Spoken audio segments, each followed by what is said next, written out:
Right.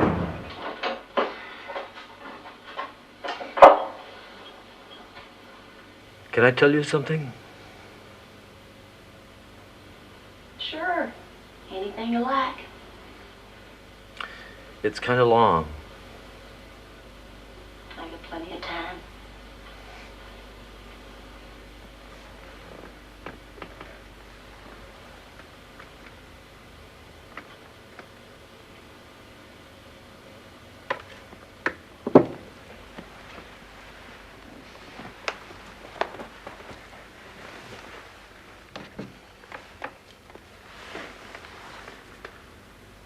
I knew these people. What people? These two people. They were in love with each other. The girl was very young, about 17 or 18, I guess.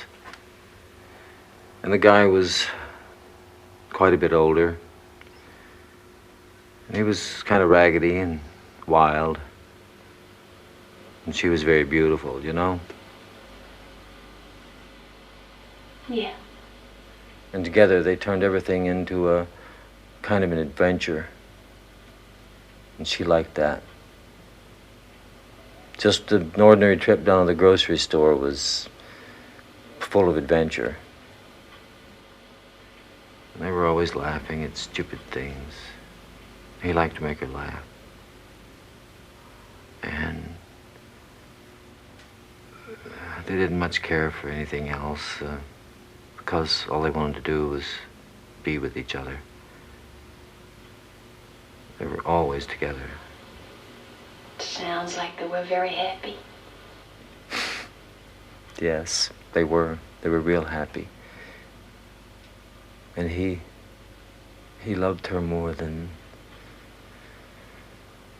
he ever felt possible.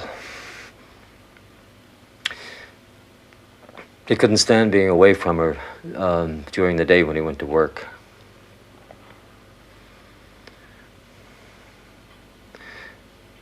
So he'd quit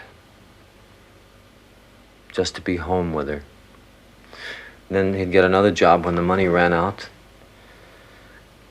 And then he'd quit again.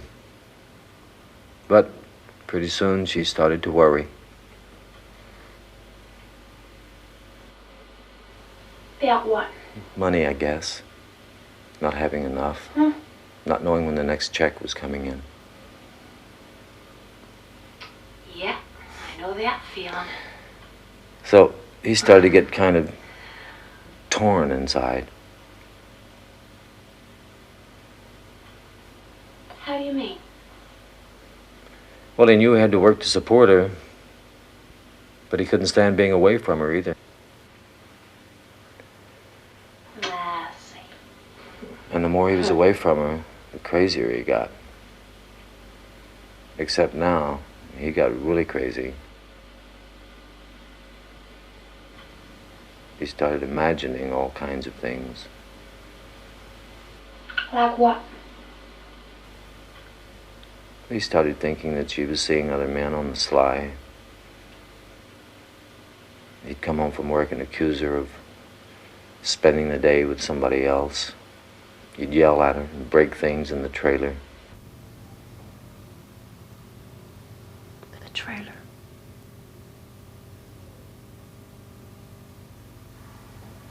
Yes. They lived in a trailer home.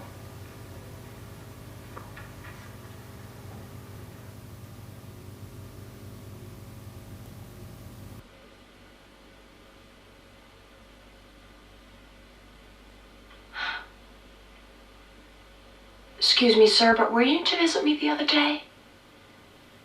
I don't mean to pry. No. Oh. I thought I recognized your voice for a minute. No.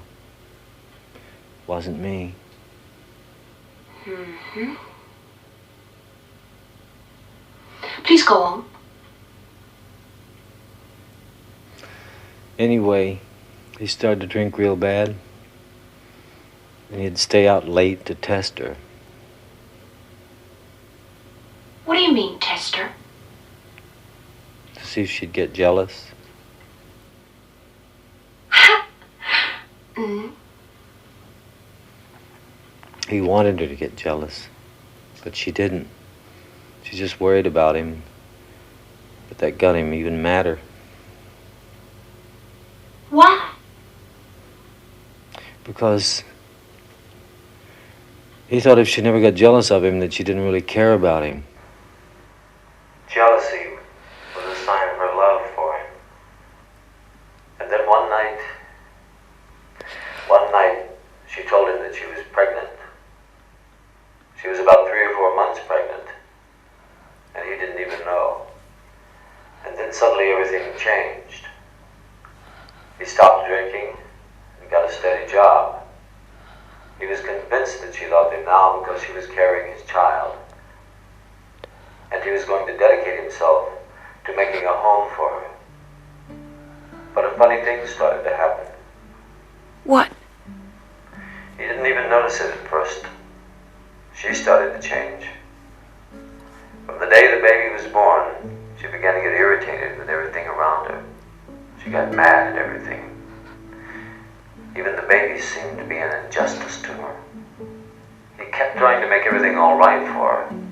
Buy her things, take her out to dinner once a week. But nothing seemed to satisfy her. For 2 years, he struggled to pull them back together like they were when they first met.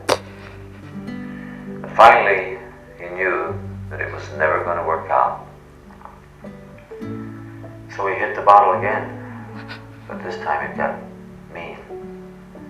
This time when he came home late at night, she wasn't worried about him or jealous. She was just enraged. She accused him of holding her captive by making her have a baby. She told him that she dreamed about escaping. That was all she dreamed about, escape. She saw herself at night running naked down a highway, running across fields, running down riverbeds, always running. And always just when she was about to get away, he'd be there. He would stop her somehow. He would just appear and stop her. And when she told him these dreams, he believed them.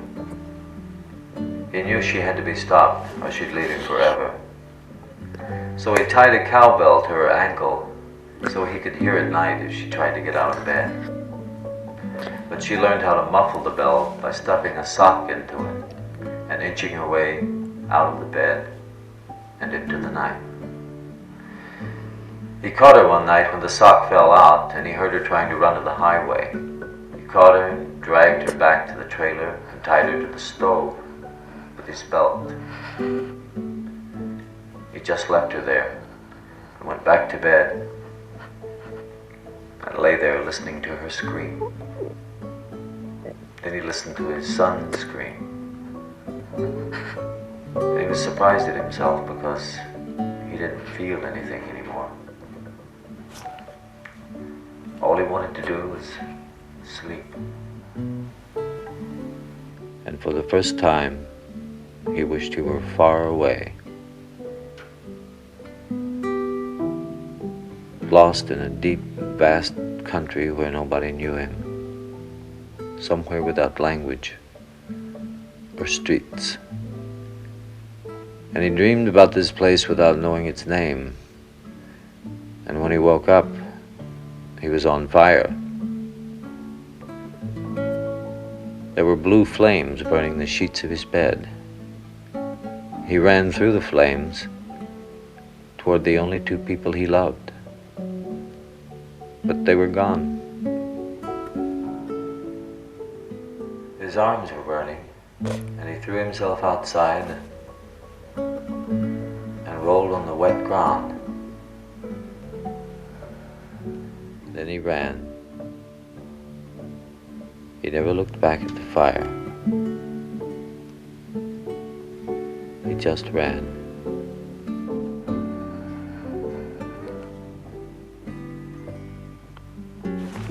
ran until the sun came up, and he couldn't run any further. And when the sun went down, he ran again.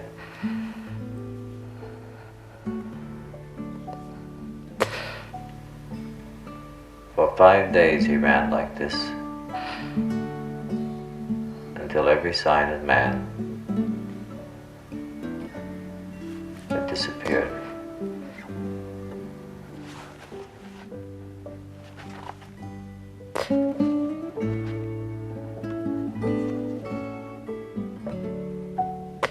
Travis.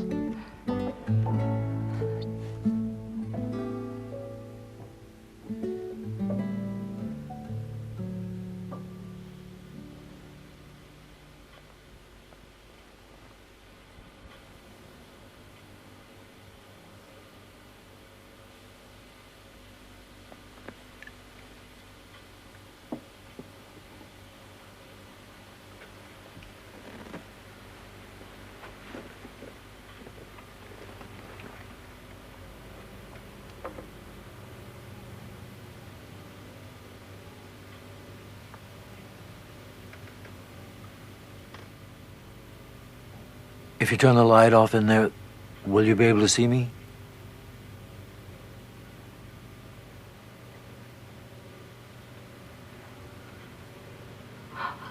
I don't know.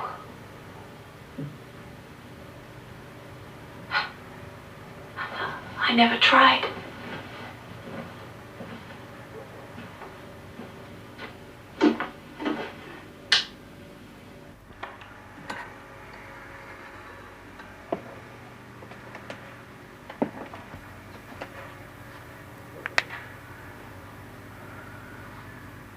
Can you see me? Yeah. Do you recognize me? Oh, Travis.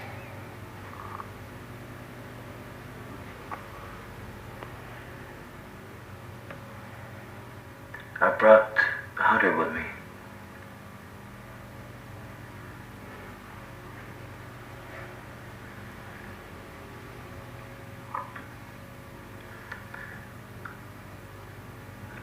Don't you want to see him? Yeah.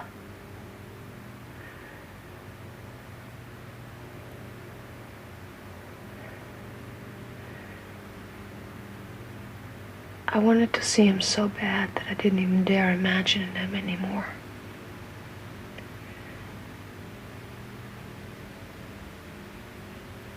Anne kept sending me pictures of him until I asked her to stop.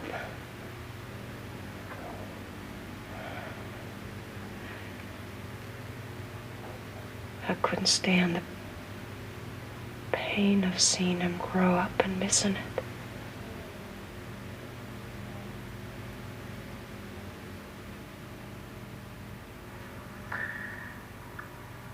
Why didn't you keep him with you, Jane?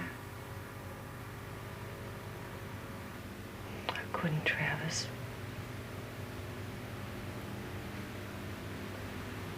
I didn't have what I knew he needed.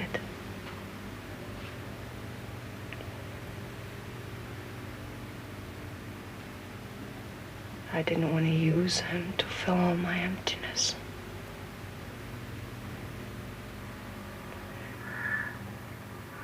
Well, he needs you now, Jane. And he wants to see you. He does? Yes.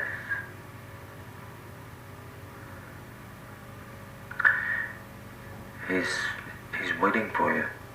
Where? Downtown. In a hotel. The Meridian. Room 1520.